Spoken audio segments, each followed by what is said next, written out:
Et salut à tous, j'espère que vous allez bien en ce lundi matin 18 octobre.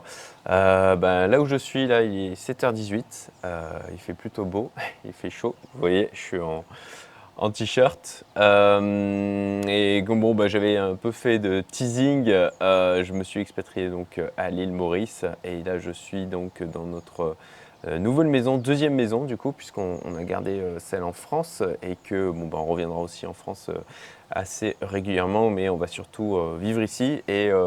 Écoutez, ça fait tout juste une semaine et jusqu'à maintenant, je ne suis pas déçu, au contraire, plutôt des bonnes surprises par rapport à des choses qu'on a pu me dire. Voilà, très très chouette, très très heureux. J'ai vraiment le sentiment d'être à ma place, un choix de vie pour l'instant que je ne regrette absolument pas. Voilà, je vous fais partager un peu la vue depuis notre jardin. C'est vraiment très chouette. Vous voyez là, on voit la rivière, la mer au fond. Il fait chaud, voilà, même à 7h20 du matin. Donc on est parti de France, il faisait un peu plus froid, hein, surtout qu'on a transité par Paris. Et d'arriver ici avec des températures qui sont super agréables, et ben c'était pas dégueu. Bon, allez, j'arrête ce quart d'heure. Partage de vie, on va parler des marchés, on va parler de la crypto. Je réduis ma tête. Donc, alors, ce qu'on peut dire, c'est que le Bitcoin nous fait des choses qui sont plutôt sympathiques. On est revenu titiller du côté de la TH. Néanmoins, pour ma part, je vais vous expliquer. Moi, j'ai pris des profits. J'ai pris des profits parce qu'on est sous une zone de résistance que j'estime assez forte et je crois que l'on pourrait se prendre une bonne petite correction, pas piquer des verres, et que si c'est le cas, les altes vont aussi déguster. Donc j'ai pris des profits. Alors je vais me baser, je ne vais pas parler des mandats de gestion aujourd'hui, je ferai une autre vidéo plus tard pour en parler. C'est un peu compliqué d'ailleurs d'une manière générale de gérer un peu tout ce qui est business, investissement, parce que là on n'a pas de solution encore de garde pour nos filles. De toute façon pour mon bébé de 2 mois maintenant, hors 2 mois cette semaine, on a quelqu'un là qui va arriver à plein temps aussi pour nous aider. Par contre pour ma fille de 4 ans, on n'a pas encore de solution. Voilà, j'ai des gens qui sont en train de travailler sur le sujet, et puis mais j'ai pas encore on n'a pas encore benchmarké les écoles et on n'est pas encore allé les voir. Bon, encore une fois, je referme la bulle personnelle, mais tout ça pour dire que voilà, là un petit peu compliqué d'arriver à me poser sur les marchés. Néanmoins, j'ai réussi quand même à me poser ce week-end et puis j'ai pu faire des mouvements semaine dernière. Alors qu'est-ce que j'ai fait ces derniers temps? Je vais vous montrer donc ce portefeuille là que j'avais commencé pour rappel à 20K. J'ai commencé avec 10K, je crois que c'était en juillet, puis j'avais rajouté 10K de disponibilité je crois que c'était en fin juillet, août. Donc il se porte pas trop mal.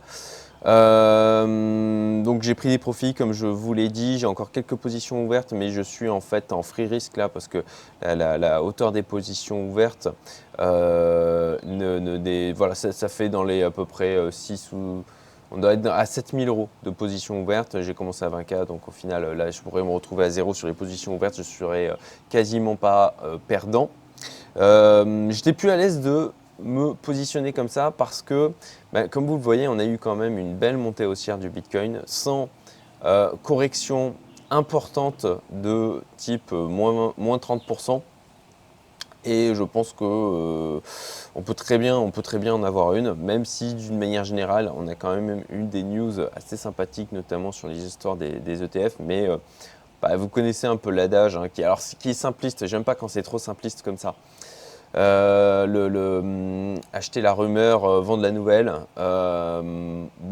Néanmoins, c'est pas complètement faux non plus. Donc là, au-delà de ça, de cet adage, le fait est qu'on est sur une zone de résistance et que j'ai préféré prendre des profits sur cette zone de résistance plutôt que de jouer avec ceci. Attendez, désolé, le micro qui bouge un petit peu. Voilà. Du coup, voilà. Hop, je vous montre mes derniers mouvements.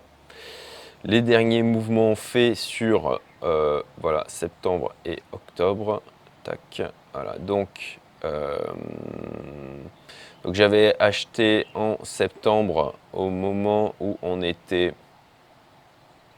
voilà, dans ces eaux-là, dans ce beau petit double bottom. Je trouvais, d'ailleurs j'ai fait une vidéo en disant, c'était par ici, en disant ça sent la hausse, ça sent la hausse. Et puis cette fois en tout cas je me suis pas trompé, hein, parce que encore une fois, hein, c'est des scénarios à chaque fois, hein, c'est pas de se dire j'ai toujours raison. Donc mon scénario de dire ça va repartir, il s'est réalisé. Donc les choses sur lesquelles je me suis positionné, je m'étais positionné voilà, sur, je remonte encore, voilà, j'avais acheté du Litecoin, du XRP, de l'ADA, du Link, du Atom, tac, du DOT, du LTC, encore du Link. Et voilà. Et puis j'ai fait quelques achats aussi là autour du 3 octobre, 4 octobre, 8 octobre. Donc j'ai repris du Mina, du SNX. Hop. Et concrètement, voilà. Et j'ai donc acheté du Latom et encore un peu de SNX aussi. Et j'ai vendu donc mon DOT. Alors le DOT, je ne l'ai pas franchement vendu au meilleur moment parce que je l'ai vendu quand il était à 35 $. Je crois que j'étais en gain autour de 25%. Et et ben voilà, il était à 40 $ là. Donc en fait, je l'ai vendu ici. Ici. Le 12 octobre, le Bitcoin était à ce moment-là. Voilà.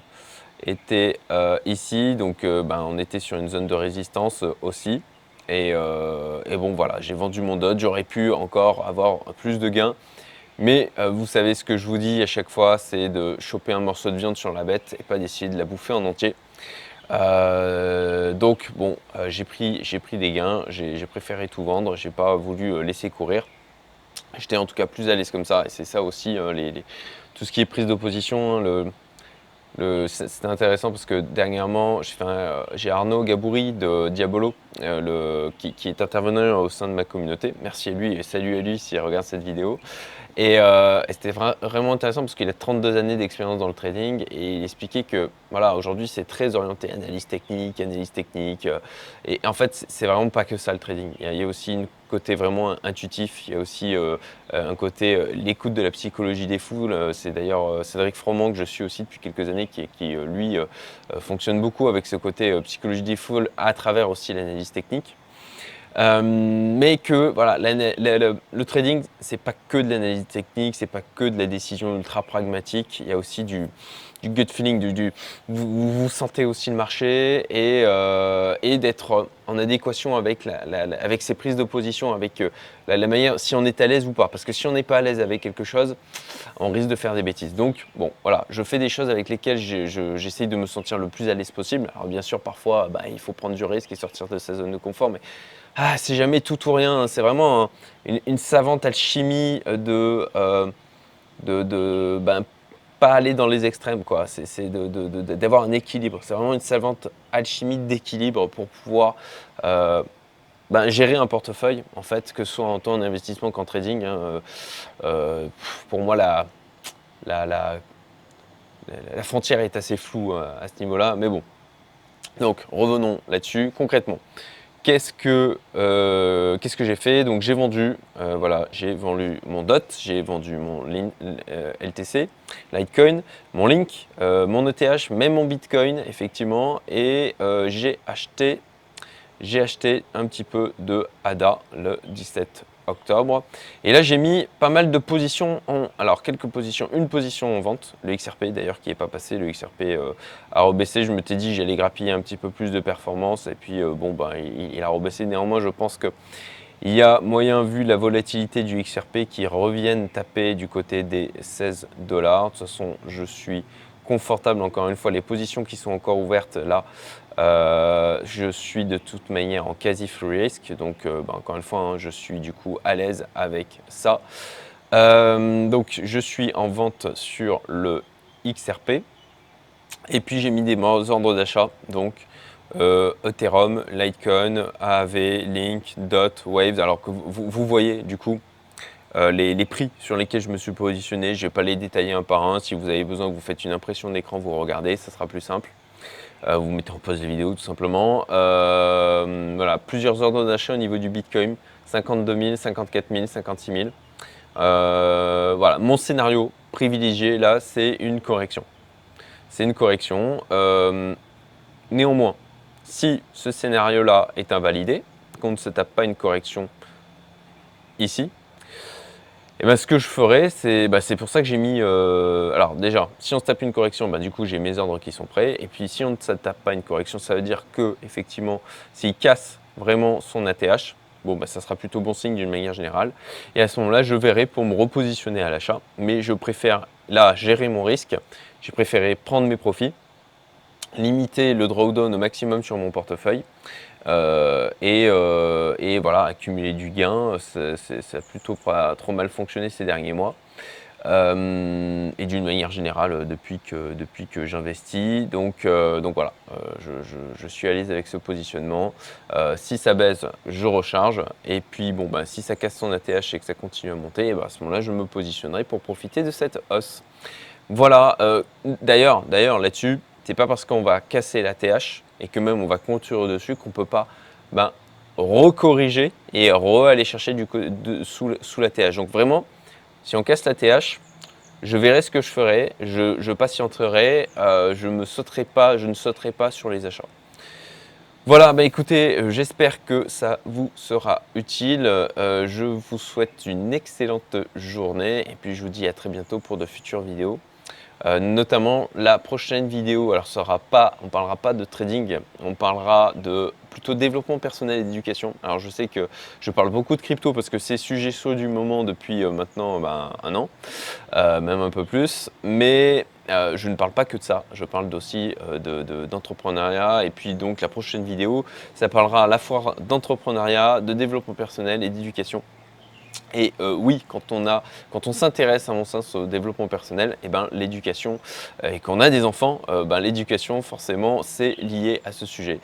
Surtout que les enfants vraiment, à mon sens, nous rendent meilleurs. Donc voilà, ça sera le sujet de la prochaine vidéo que je vais sortir. J'ai essayé de la sortir le plus vite possible parce qu'elle est en attente depuis maintenant 2 semaines. Voilà, je vous dis à très bientôt. Et puis comme d'hab, un petit like, partage, commentaire. Voilà, n'hésitez pas à vous me dire ce que vous ressentez par rapport au marché, ce que vous en pensez, comment vous êtes positionné, est-ce que vous avez pris des profits, est-ce que là vous avez des ordres d'achat qui ont été posés. Et je vous dis à très bientôt. Salut à tous.